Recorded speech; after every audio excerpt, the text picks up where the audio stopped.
What if I told you there was a way of literally cutting the cost of modifying your car in half? And to find out, we got ourselves a manual V6 Toyota Camry. Which is not a car that traditionally is turbocharged. And in this episode, I'm going to find out if it's possible to save some coin by only turbocharging half the engine.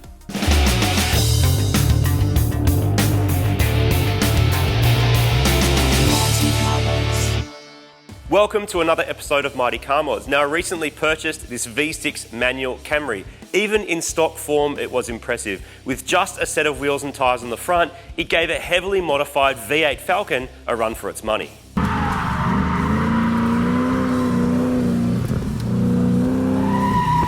No way. Now, we've already established that you only need to modify the front half of the car, in this case with aftermarket wheels and tyres, to extract Lotus type performance out of the car. But what it needs now is power. And what's the best way to add power? Of course, it's to ruin the purity and add one of these. You might be thinking to yourself, that looks like a very small turbo to go on a 3-litre V6. And you'd be right. But in the theme of modifying this car, what if we could just turbo half the engine? Unlike your more traditional V6 that goes front to back, being a front-wheel drive car, this one sits that way, meaning the front V is here and the back V is here. So we're just going to use the front half. It's easier to get to, it's going to save us time and money. When I first came up with this idea, I thought maybe I invented it, like that time we invented the iPod. This is a portable music device.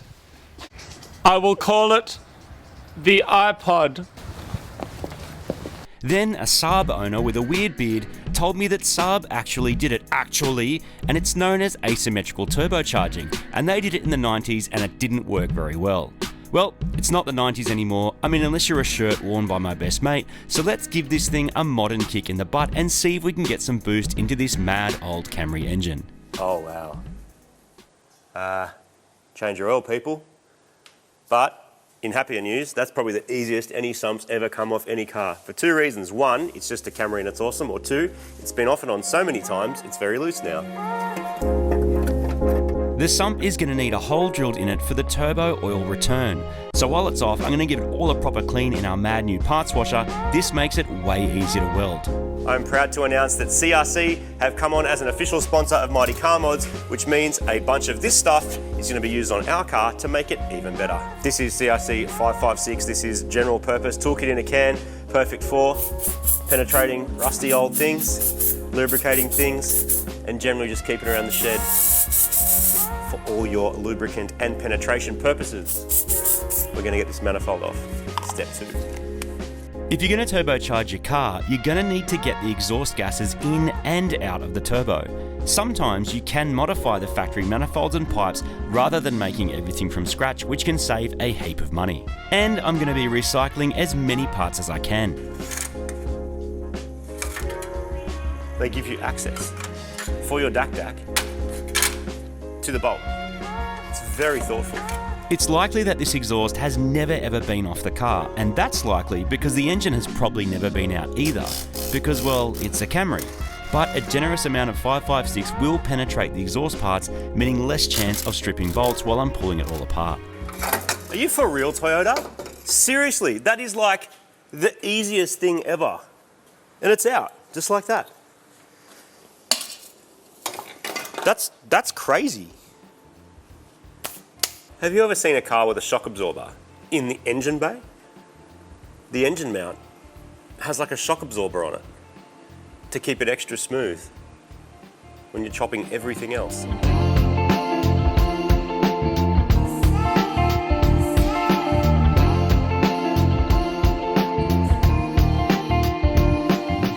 know how you can spot a mechanic that works on Toyotas? They're relaxed. They're just happy. Life's good. You know why? Because the car never gives them that much grief. They're all boring, but these people just get to relax and enjoy life because everything works.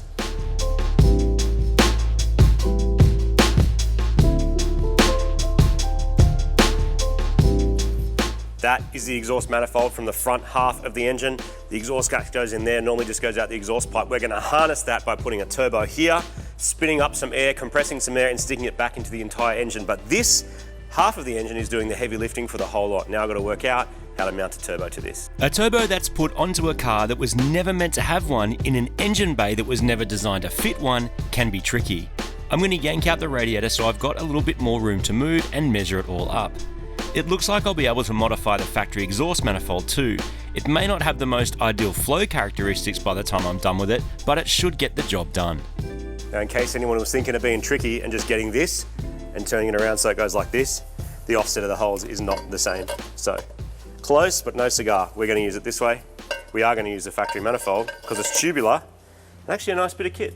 From where I'm standing, it kind of looks like a 3-cylinder Daihatsu engine, which is funny because Toyota actually owned Daihatsu. Now I've got to work out exactly what turbo to put on it. I'm now going to modify this manifold to run our turbo. Now, I've got a Subaru TD04 turbo, which is about the right size for what I'm trying to do. It's a 3-litre engine. We're halving it, so now it's a 1.5-litre engine. That's a pretty big turbo for that. But I also came across this, which you got given, which I believe this kind of turbo is from a Saab. Now, Saab are one of the only manufacturers that have actually done this from the factory, so it means it's just going to work, right? By complete coincidence, I've ended up with a GT17 turbo, which is very similar to what came out on those Saabs back in the day. This one is probably from China and was actually a gift from my mate Isaac, who ran it on his Suzuki Sierra for a while. I have a few flanges floating around that will fit it, and the AN fittings already screwed in means running fluids will be a simple task.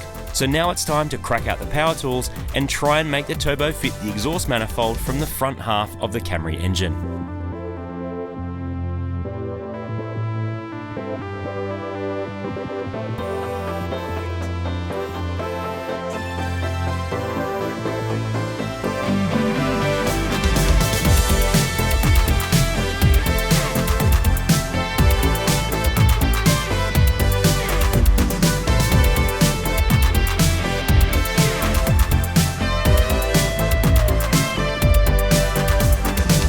So from our front 3 cylinders, the exhaust used to go down into the exhaust pipe.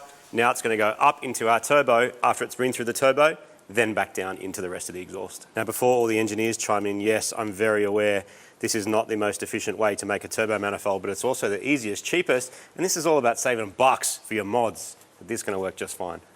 There must be a reason why Saab kept this up for so long. Oh wait, they didn't. But they also didn't invent the Camry nor an engine that people put into MR2s, which as we know are one of the best cars of all time, especially if you like unexpected changes of direction. Anyway, the stock manifold is good quality, although the same can't necessarily be said for my welding. What are you doing? Don't stop. Don't worry about it. It's going to work fine. I have successfully melted some metal together and now we have what looks like a very rudimentary turbo manifold. Next up, I'm going to give it a proper clean. This is the CRC Smart Washer. It's cool because you get a special cleaning fluid that comes through the gun like that. Use it to clean your parts. It's basically like a really good degreaser. And then all the mess goes down into there. You can recycle it. It's a good way. It doesn't go down the drain, which is good as well. And that will get off particularly oil and that kind of grime that ends up on this thing, which is good because we're going to be welding this as well. Clean it up, give it a rinse, job done.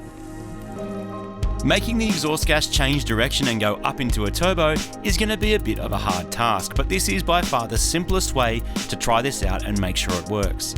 Making a new exhaust manifold to fit the turbo later on is definitely on the cards if this doesn't work, but for the experiment and the mad science of it, I'm going to give it a go. Welded, done. All it needs now is the flange to sit the turbo on, and then we will have our turbo mounted. Now this part is exciting, because right about now I like to think about the Camry with no bonnet on it, sailing down the drag strip, or in the car park doing a challenge, or maybe on the dyno with its turbo just glowing there. So exciting. Look at that. Look at that. It's beautiful.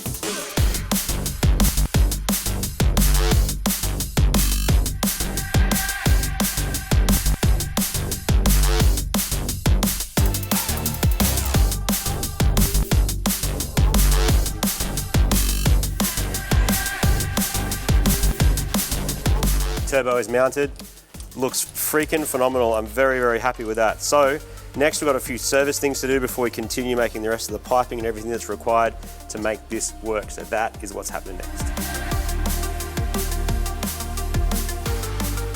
For the next stage of modification, I have brought a real mechanic. This is Sam. He helps us when we need help, which is often. And we're going to do a clutch. Tell me a bit about doing clutches in Camrys. Quite simple. The only trick with a Camry is subframe's in the way. You're gonna have to drop that down, pull the box out, change the clutch, machine the flywheel, put it all back together, and hopefully it drives. No machining the flywheel. No machining. Yeah, we're 50%, man. We're doing half a job. Yeah. So we're just going to leave the flywheel, but we've got a clutch kit. That's the right way to do it, isn't it?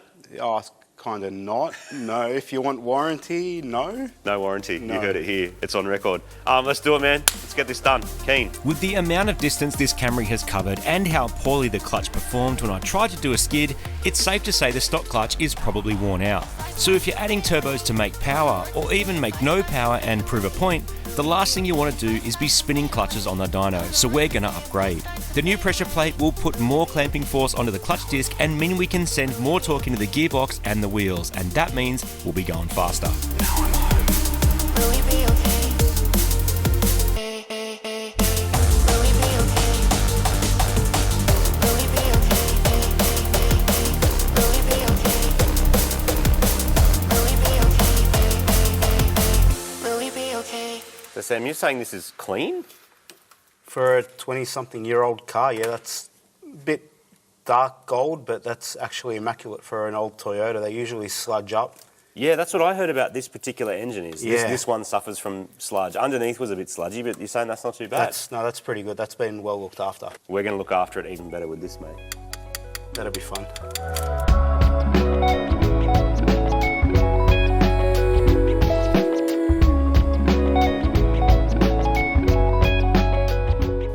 And with that, the manifold is off and you can see the V6 in all its glory. The only half we care about is the front half. The back half we don't care about, but we are going to have to mess with these injectors and also change the spark plugs. The rear of this engine is hard to access compared to the front, as the intake manifold covers the entire valve cover, spark plugs and a heap of wiring.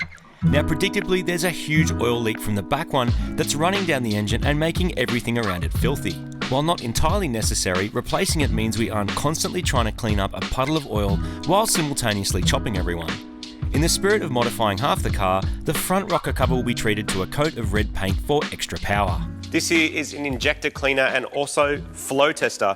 I've got a bunch of old secondhand injectors. These are the ones that came out of the V6 Camry. These are going to be too small once we've got boost. There are other options. I've got some old aftermarket ones that I think came out of Supergrams. I've also got stock ones from a Subaru. I've also got RX-8 injectors, which are here. And as a bit of a reference, I've also got 2AZ, which is the 4-cylinder Camry ones that came out. I always keep these because they're so small and easy, and sometimes you can reuse the rubbers off it and stuff like that. Anyway, we're going to test them. I've got a bit of a chart here. It's massive. I've only got 4 injectors. I don't know why my chart's so big.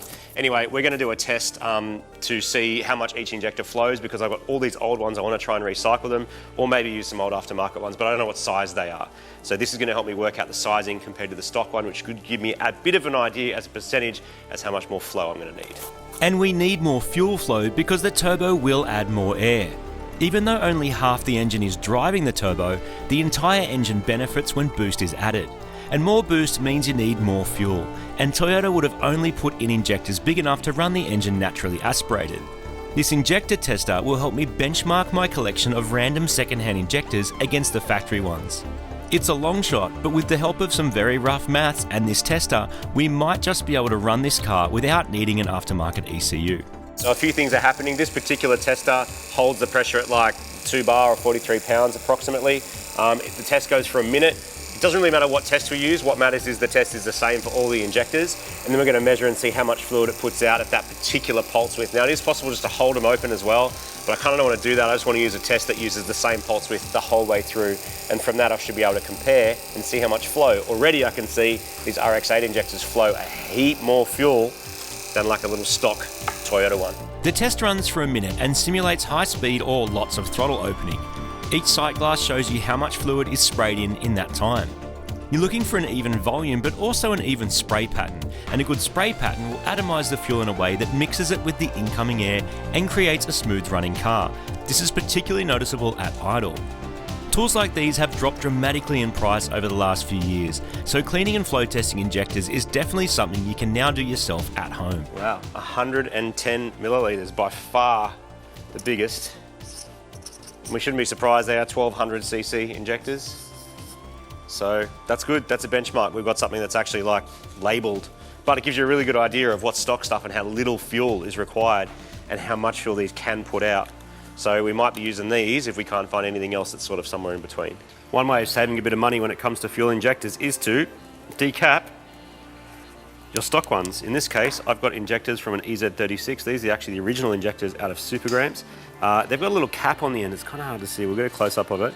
There's a little cap with a bunch of holes. It's actually possible to remove that cap and you can drastically change how much fuel gets through these things. Now, some people say decapped injectors don't tune up very well. A bunch of tuners have used them and liked them. We've used them in the past with some success. I've actually got 3 stock ones and one I've already decapped here in here. So now is the time to see how much difference in flow this makes.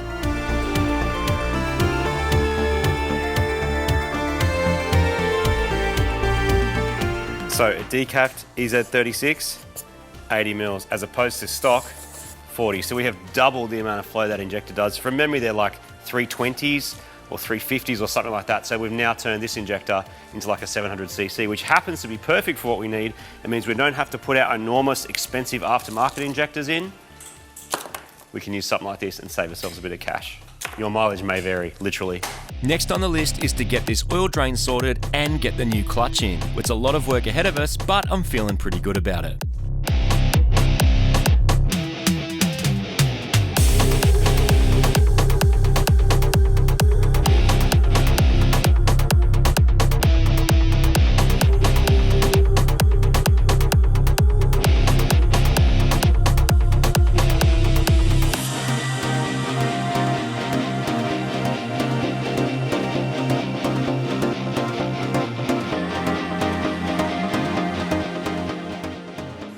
So, flywheel's out. You should always get these machined if you're doing 100% of a job. Yeah. We're not going to get that machined, so let's just ignore that for now. Let's look at the rest of it.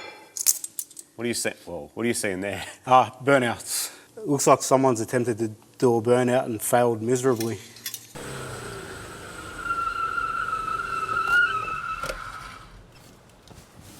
Did it do any burnout?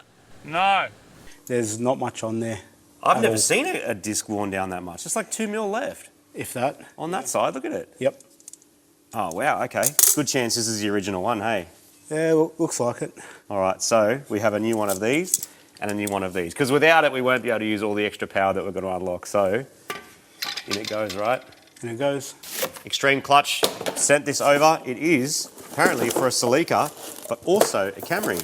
This is the kit. We've got the actual disc here, alignment tool, bearing, and the pressure plate. And it is a heavier duty pressure plate. So I said we're going to be bumping up the power a little bit, and so they sent us this. Now we're going to put it in.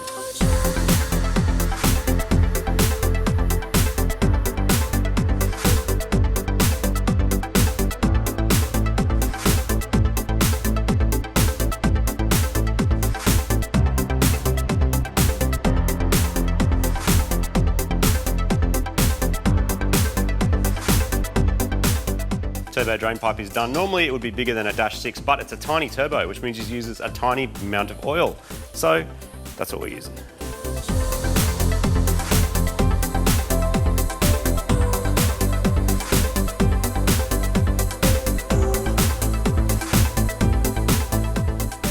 All right, I've educated myself about injectors. The injectors are now in. We've saved a whole bunch of money there because it was stuff that was just sitting around anyway. Sam's done an amazing job getting the clutch in, because without that done, we would just turn it to smoke as soon as we try and pump some more power through, which is the point by adding this thing. It's also got a turbo oil drain on it. Now we just got to get oil into it, coolant into it, and then move on to probably what's the hardest stuff, which is wiring.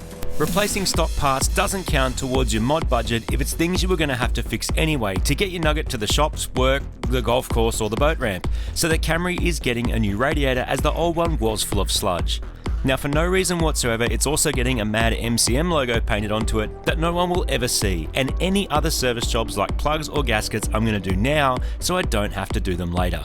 I've worked on a few V6 front-wheel drive engines of this era that have the intake manifold sitting on top of the rocker cover, meaning you have to pull it all off to fix any small leaks or other issues. But the engine now has new spark plugs, decapped Subaru injectors, and rocker cover gaskets so the intake can be reinstalled. All this just looks like business. We've fixed a bunch of oil leaks and kind of boring service stuff. I have no idea what any of this does, hey, like none of it. So, got to work that out. And then after that, well, no, actually before that, because it's more fun, it's exhaust time. So I got a little 2-inch dump off here. So I'm going to make a dump pipe that goes down through there and joins up into the original exhaust system. But we're going to have to modify the original exhaust system. There's two problems. One, it's too small, and two, it's a bit rusty. So actually, even if we wanted to weld to it and like use what we've got, we might not be able to. So might be getting a bit of exhaust pipe and just running it straight through the back. We'll see what happens.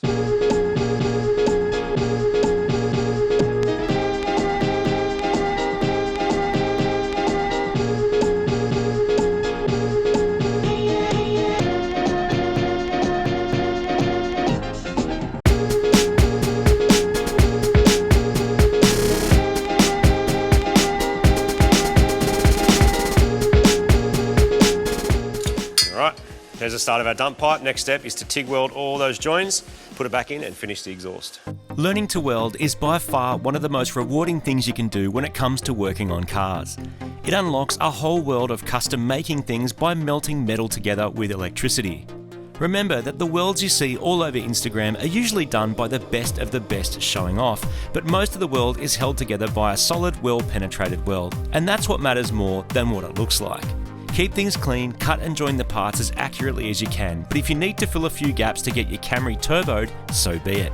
This dump will do a fine job of getting the spent gases from the turbo into the rest of the exhaust. Will those forces fight each other and do weird back pressure things? Maybe, but if I couldn't weld it all up, we'd never find out.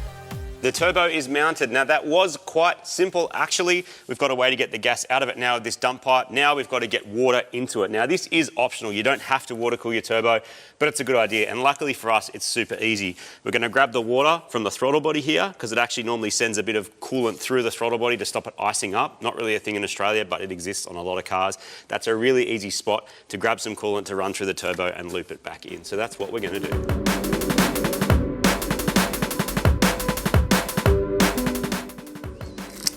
This is an internally gated turbo, which means there's a little wastegate in here. This is the actuator, this is the rod, the actual flap in the back of the turbine housing there. The amount of boost that this thing will make is determined by that thing. Now normally you would have a boost controller that hangs off here and sort of controls that from the ECU.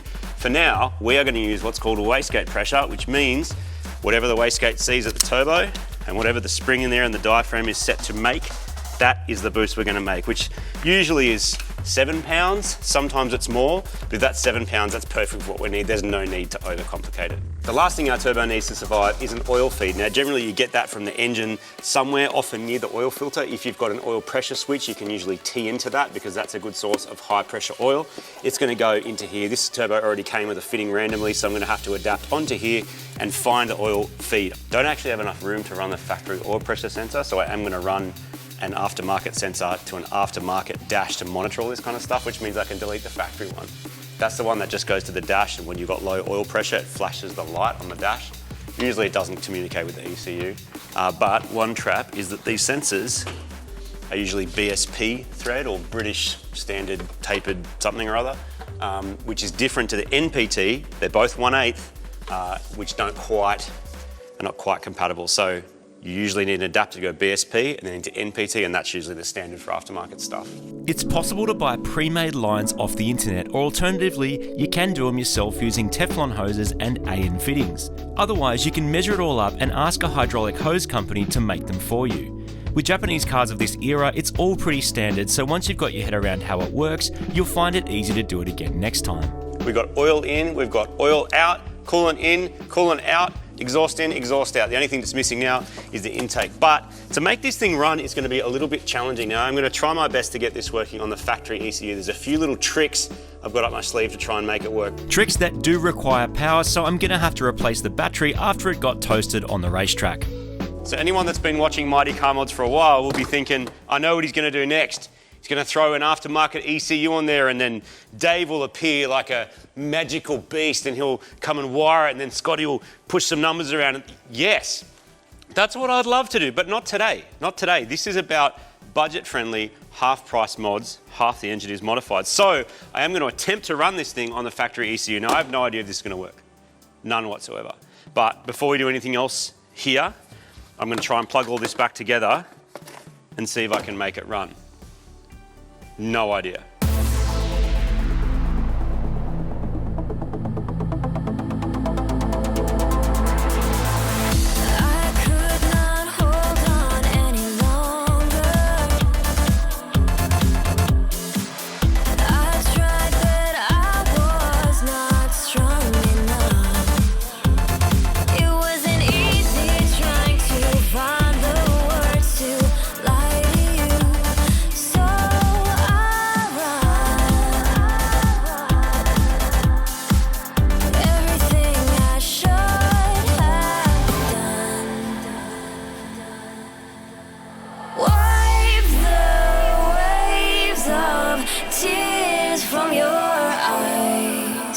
reflections of smoke and fire.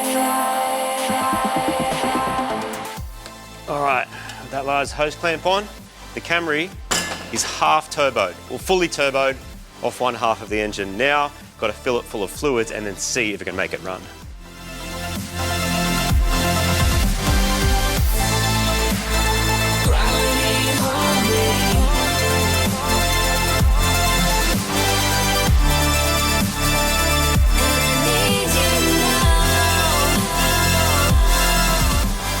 It's got a gut full of ethanol. I have no idea if this is going to work, so I'm just going to turn the key and see what happens.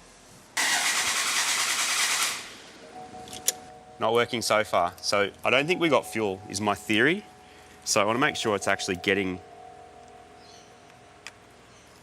So the pump's running now. Can you hear the pump running now? Again? Yeah, all right. So when I was doing the oil feed for the turbo, I unplugged the crank angle sensor. Guess what happens when a car doesn't have a crank angle sensor plugged in? No fuel, it doesn't start because I can't get trigger. So with that plugged in, let's try again. Yes, it runs!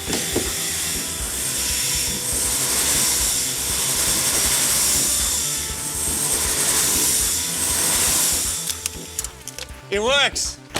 I mean, it doesn't sound that happy, but it works. This is amazing.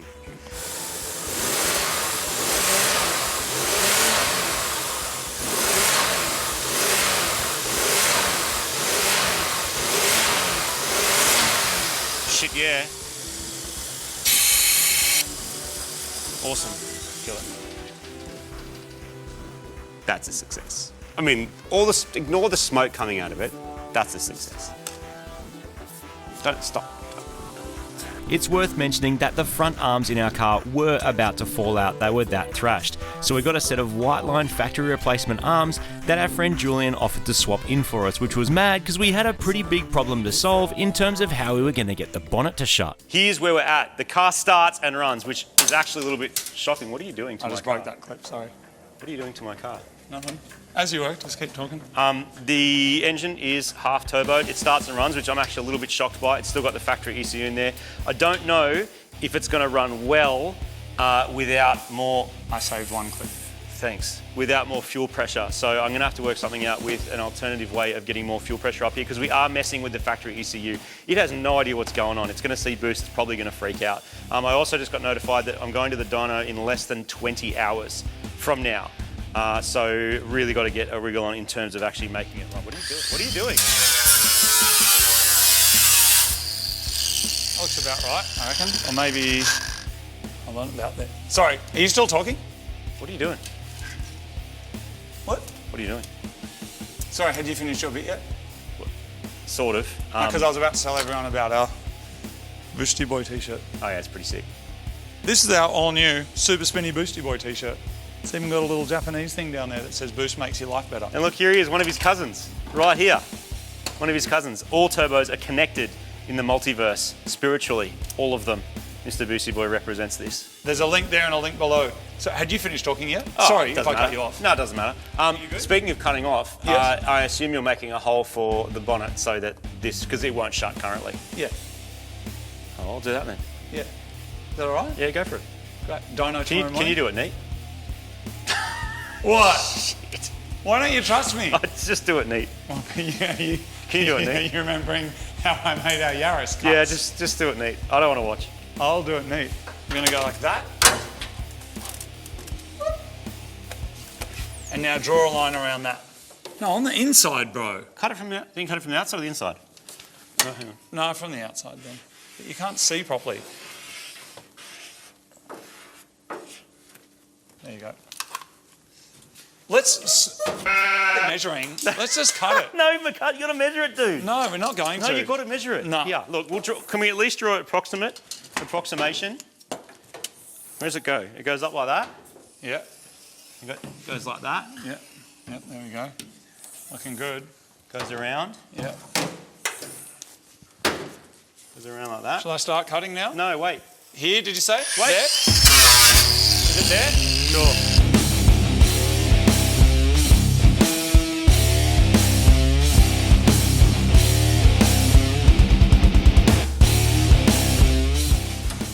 Hey, good job, man. Oh, you drew it. Killed it.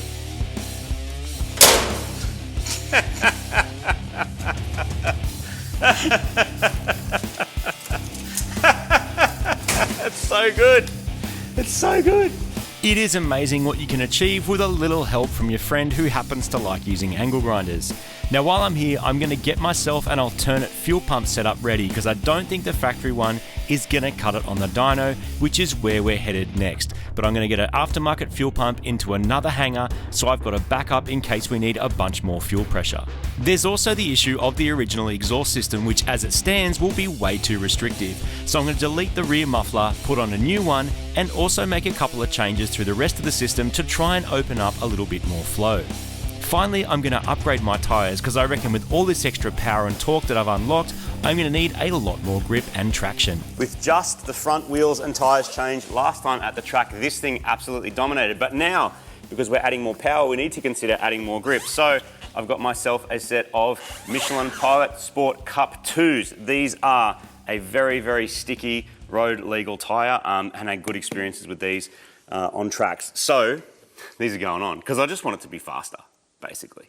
My turbo is installed, my exhaust is installed, and importantly, my Mad alloy wheels with my stealthy hubcaps are also on the car. So now all that's left to do is head to Haltech and stick this thing on the dyno to see what it can do.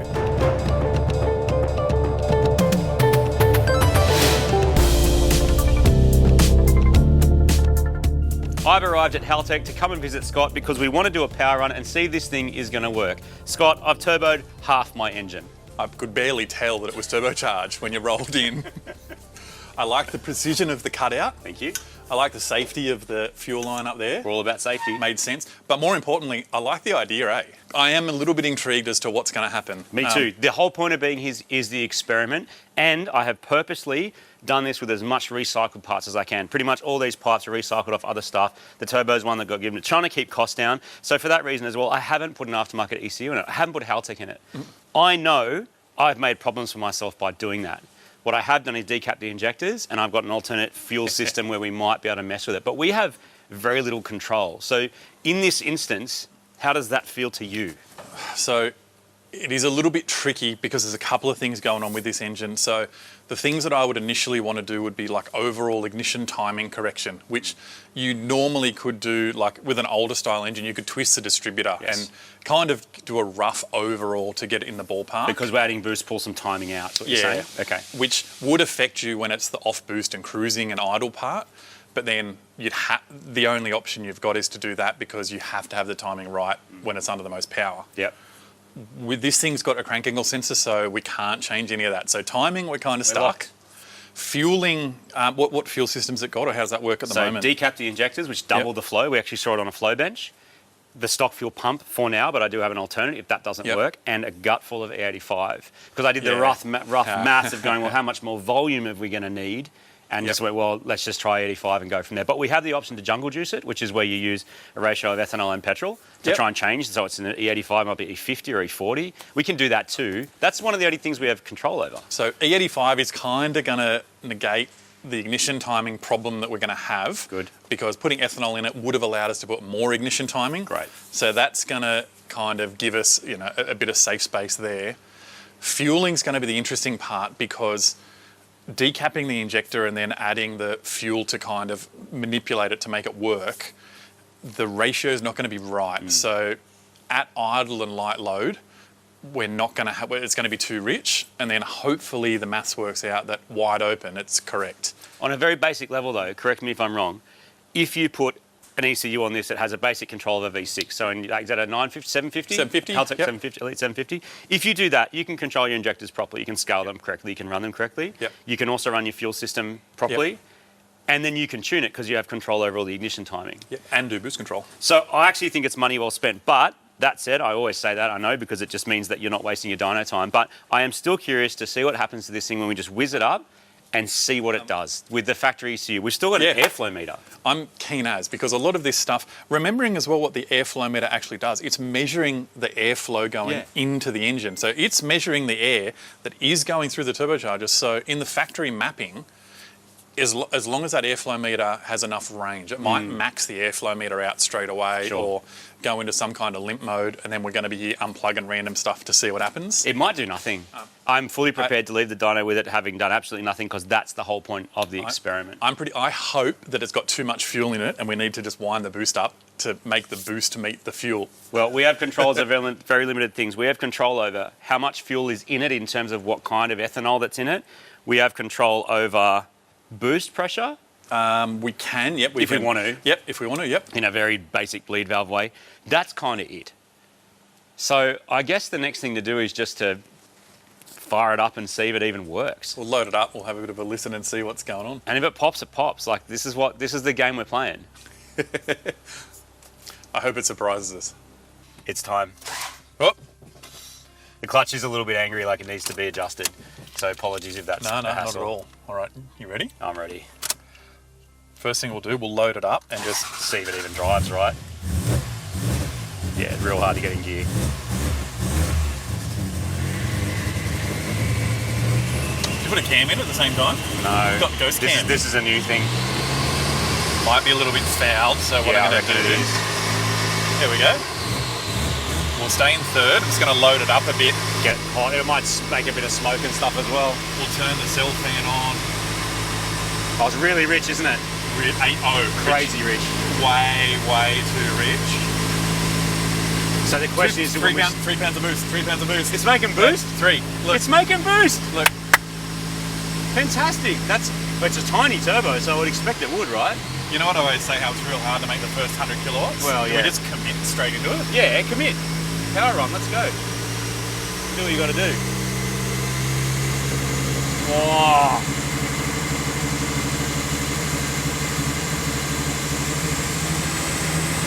Oh my God.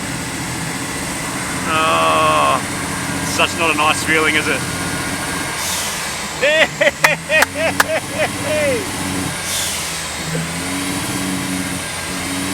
All right. It is so rich. We need to get some fuel out of it. So why don't we try your plant the fuel line trick? Let's do it. What I'm going to do is just hold it like this for a second. Yeah. And then I'm going to key it off just to try and clear it out a bit. Yeah. It went lean. Not lean enough though. This is terrible. All right, experiment number 1. We have way too much fuel. We knew that because we decapped the injectors. Even with the factory pump, which is literally like a window washer in terms of how much fuel it actually moves, we're going to try and clamp this. So we're going to clamp the line, which hopefully drops the amount of fuel that can flow through the injectors, and just see if we can get it to run at all. Because it feels like that might be the main issue currently. At the moment, it's just that it's just too rich. But it also sounds misfiring. We're going to foul plugs. I'm going to do it. So let's just try it and just see what happens. All right, like that's a bit. It's easy to add more.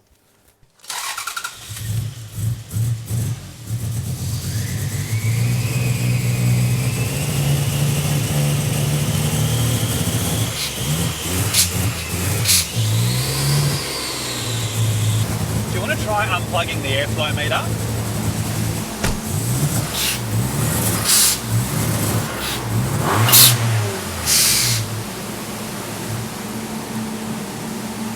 And then unclamp it.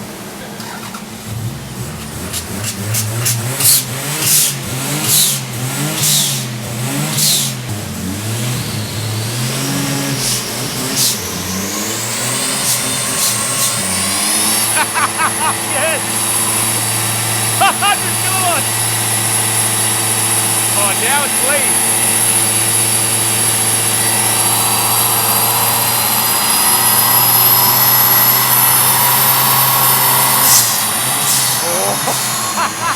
Just change the pump, That's good.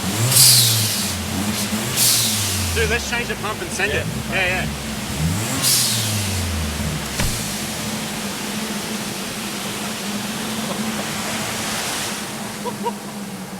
Oh shit. Look at that, look how hot it is in there, down where that manifold is. Dude, it's gonna work. All right, so we got that to a state where it kind of wanted to run. If I can hold it at the right RPM, so that it's. But the problem was that was such a narrow range Yes. between flooding and oil contamination danger and piston and conrod block danger. Did you see how it was like when you could see on the AFR number, it was like happy, lean.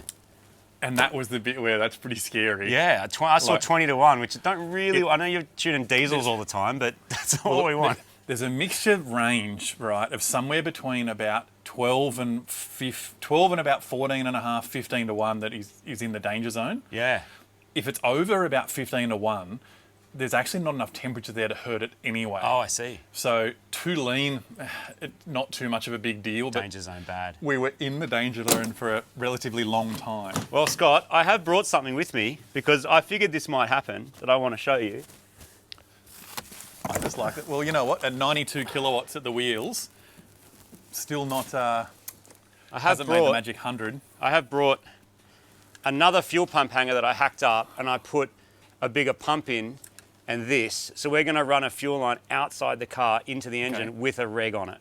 Oh, I love it. And hopefully that works. So we just drop this in, plug it in, All right. use the factory plug and see if that works. So we give it a try? Yeah, and then we'll just, so if we're adjusting the fuel pressure in these injectors, so if we're adjusting pressure across the injector, we're essentially changing the flow rate of the injector. So if we drop it, so instead of having 45 pounds of fuel pressure, we might end up with 25 pounds. But we can use the rising rate to bring it up when it's on boost. We can. It'll be terrible for atomization, but it's not what it's about. It's not but what I we're like here it. for. Let's go.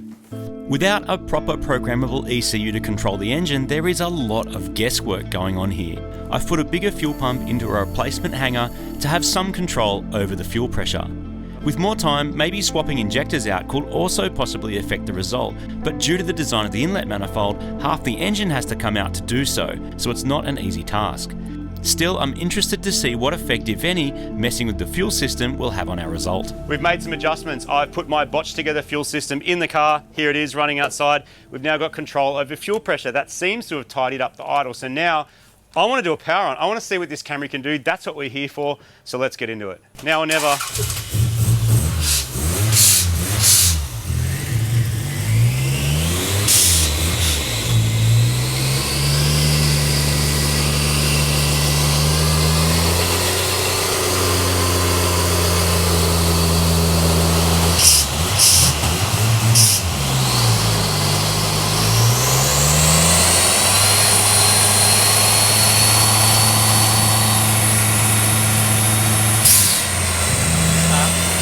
More fuel pressure.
Pretty average.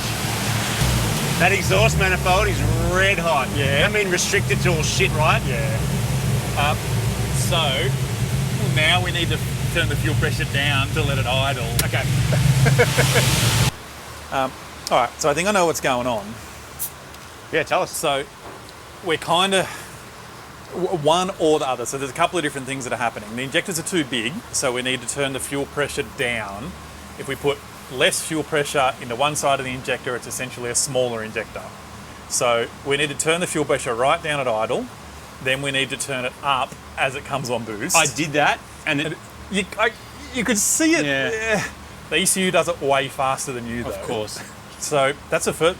The second problem, so the factory ECU is going into a limp mode because of the mass air flow meter. There's too much airflow at a particular RPM. Yeah. So we're unplugging it, it's putting it into a limp mode, it's letting us rev it, but Yes. while that's fixing the fueling, it's breaking the ignition timing because Oh, I see. it has... So it's retarding the timing when we get up in the map, do you Well, think? it's not really retarding it because by unplugging the airflow meter, it's going into a default safe position, Ah, okay. which will be reasonably rich and no ignition timing. It'll get you home when your airflow meter falls off or you go through a puddle, Yeah. but we want the timing. But we can't have both because I want it Scott, plugged in for timing. What is the current Australian dollar retail on an Elite 750 that'll run a V6?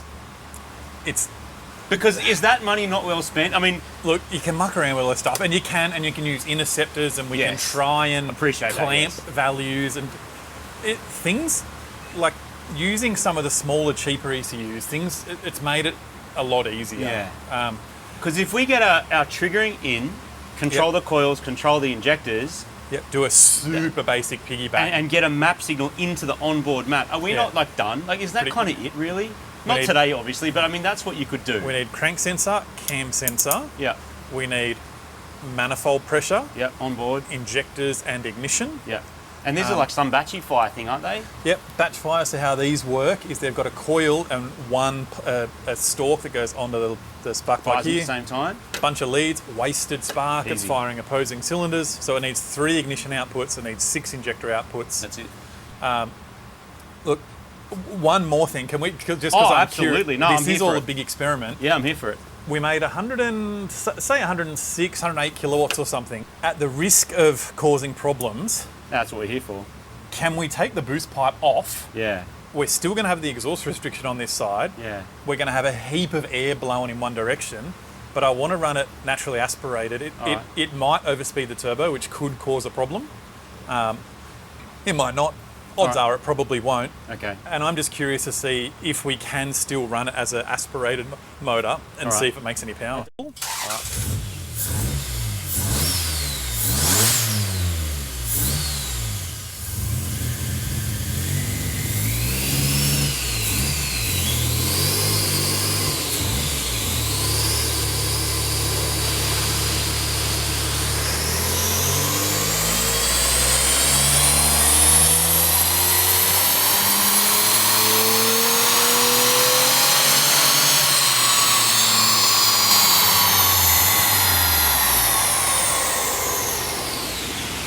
Hey, that is stock 4-cylinder Camry and RAV4 power, interestingly enough.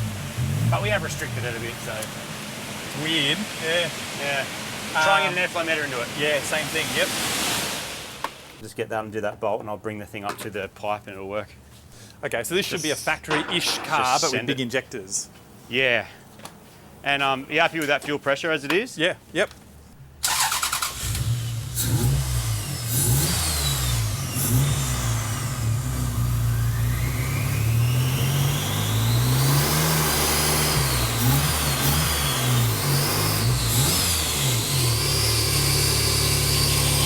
Got less fuel pressure?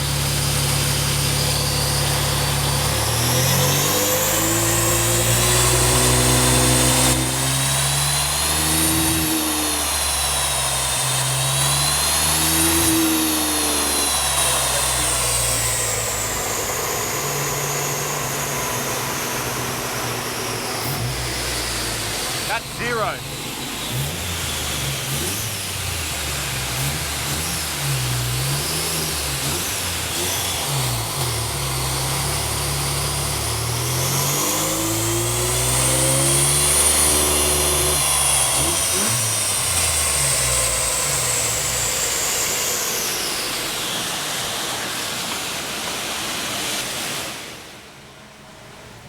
Not going to lie, Scotty, I'm a little bit happy about that actually.